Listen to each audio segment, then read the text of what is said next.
बच्चों आइए प्रश्न को देखते हैं। प्रश्न दिया गया में उस वृत्त का समीकरण ज्ञात कीजिए जिसके एक व्यास के सिरे के निर्देशांक निम्नलिखित है 0 0 2 2।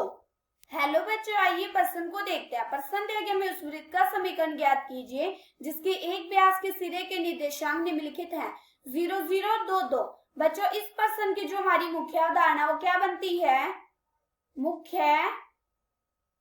अवधारणा।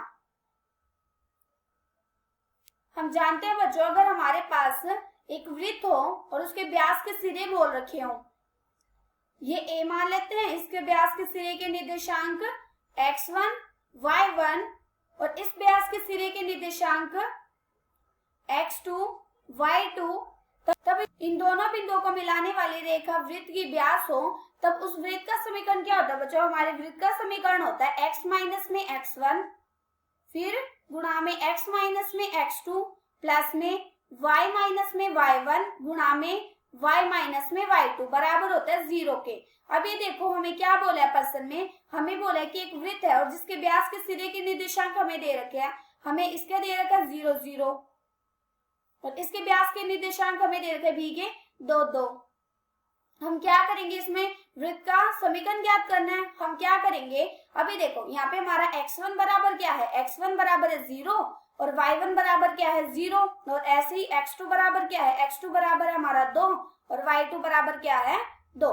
हम क्या करेंगे, इन सब के मान इस समीकरण में लगा देंगे तो हमें क्या ज्ञात हो जाएगा, वृत्त का समीकरण, और वही हमें निकालना है। यहाँ से कितना आ जाएगा जब हम इसके मान लगाएंगे। अब ये देखो x माइनस में x1 का मान कितना है 0 तो x माइनस में 0 गुणा में फिर x माइनस में x2 का मान कितना है हमारा 2 फिर प्लस में y माइनस में y1 मतलब y माइनस में 0 गुणा में y माइनस में 2 बराबर 0। अब हम क्या करेंगे, इन दोनों फलनों के आपस में गुणा कर देते हैं और इन दोनों फलनों के आपस में गुणा कर देते हैं तो यहाँ से कितना आ जाएगा, यहाँ से आ जाएगा x की घात 2 माइनस में 2x और इस 0 से तो पूरा 0 बन जाएगा, फिर प्लस में यहाँ से आ जाएगा y की घात 2 माइनस में 2y बराबर 0। यहाँ से कितना आ गया, यहाँ से आ गया x की घात 2 प्लस में y की घात 2 माइनस में 2x माइनस के 2y बराबर 0। ये हमें क्या ज्ञात हो गया, वृत्त का समीकरण, और यही हमें निकालना था।